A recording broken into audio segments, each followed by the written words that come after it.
guys, welcome back to the Talking Rangers YouTube channel today for a post-match reaction.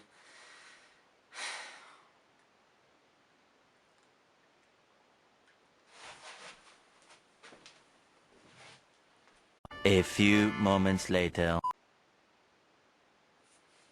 Right, that's enough doom and gloom. Yes, we lost again and again to that side from Hounslow. It just seemed to be a bit of our bogey side of late.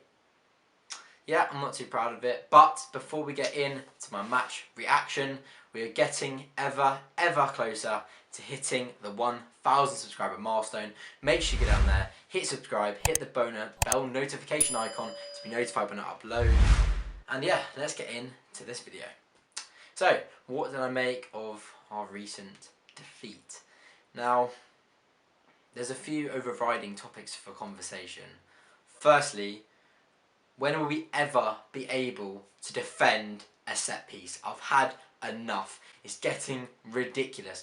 I mean, you know, Hammerlainen, he's fresh to the side, he's new, he's just been introduced, he's kind of inexperienced at this level, and Tony, yes, he is a handful, but I'm sorry, he just let the man stand in front of him and just kind of watched him. He's not even tried to get goal side of him, he's not even tried to attack the ball. It's just simply not good enough if you want to be in that championship side. That was really disappointing, and yeah, it just seems to be a constant downfall for QPR, just not being able to defend set pieces. To be honest, I think we did defend quite well, bar Todd Kane getting sent off.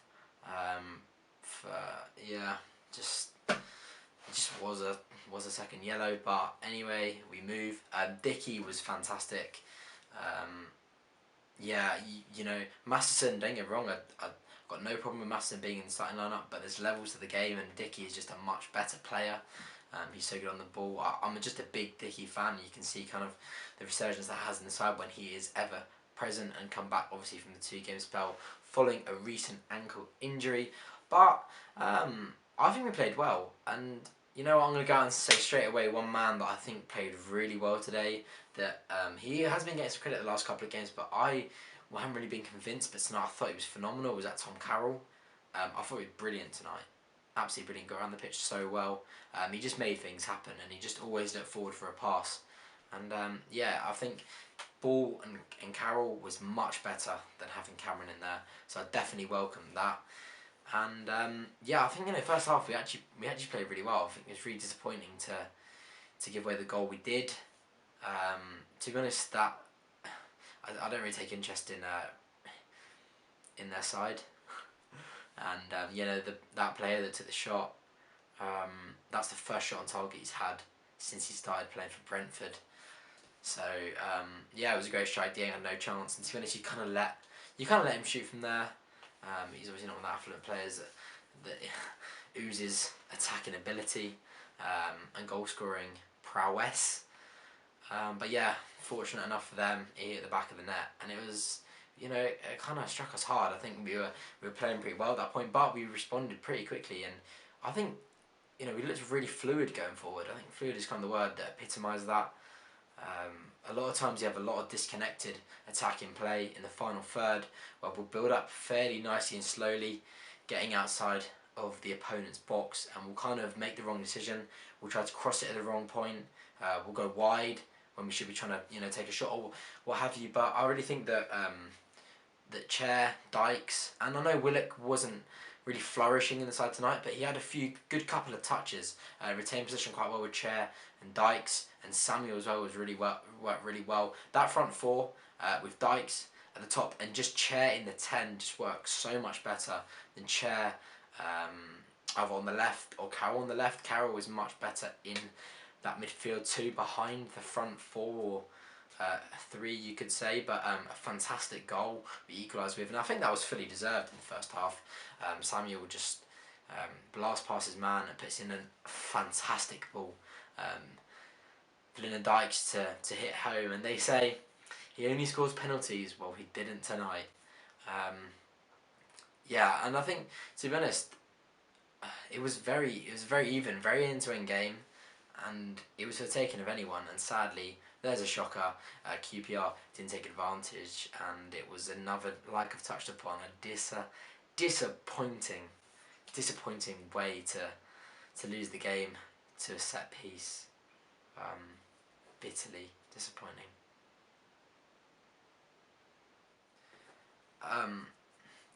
As well, just touching upon some of the other aspects of the game, they should have had a straight red card.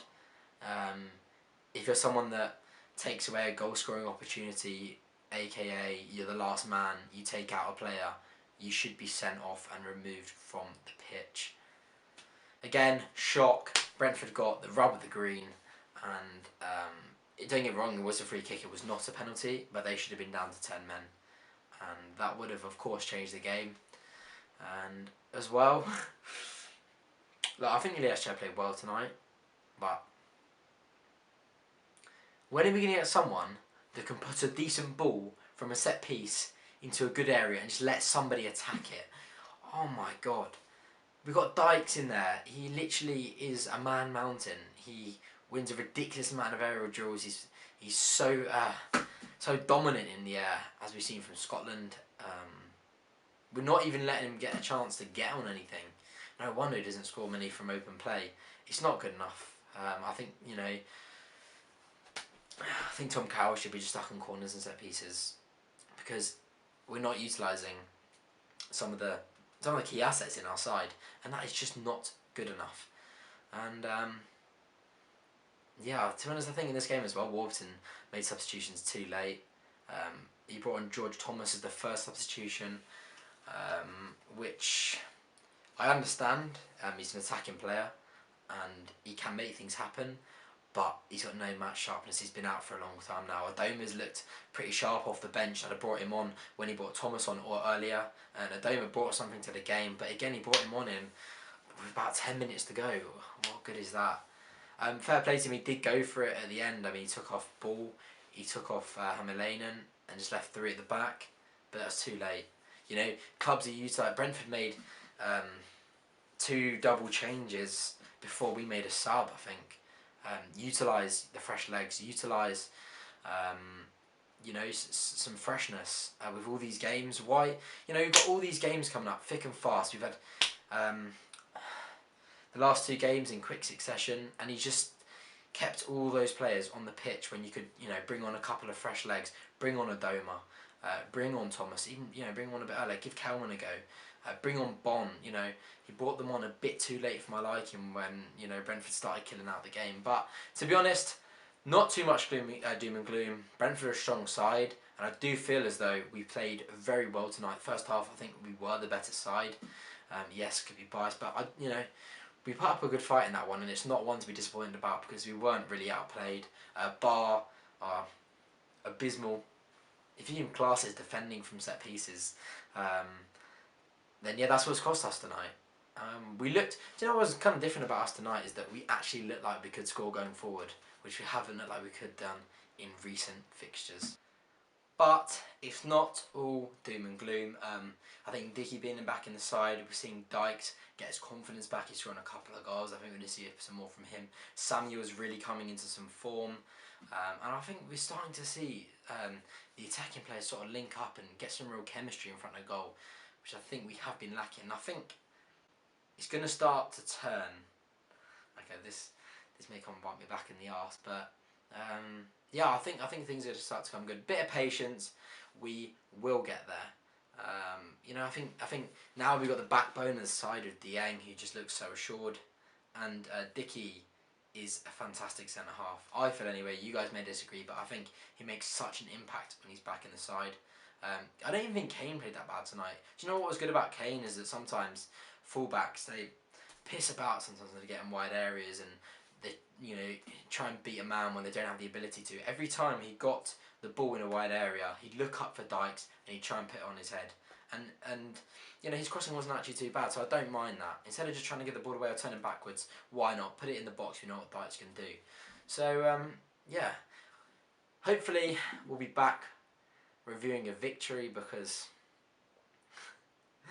all these draws and losses I can't comprehend. But a good result, get Rotherham as well. You know, we made it hard for ourselves, but we got there in the end. But that's a wrap for the match review against... I've had enough. When are we going to beat them? I'm sure we'd all love to know. But more videos coming to the Talking Majors YouTube channel soon. Make sure you subscribe to the channel, share it with any other QPR fans you know. Because at 1,000 subscribers there will be a giveaway on the channel, so you do not want to miss that. Well, thanks for tuning in, and I'll see you in the next one. Come on, you R's.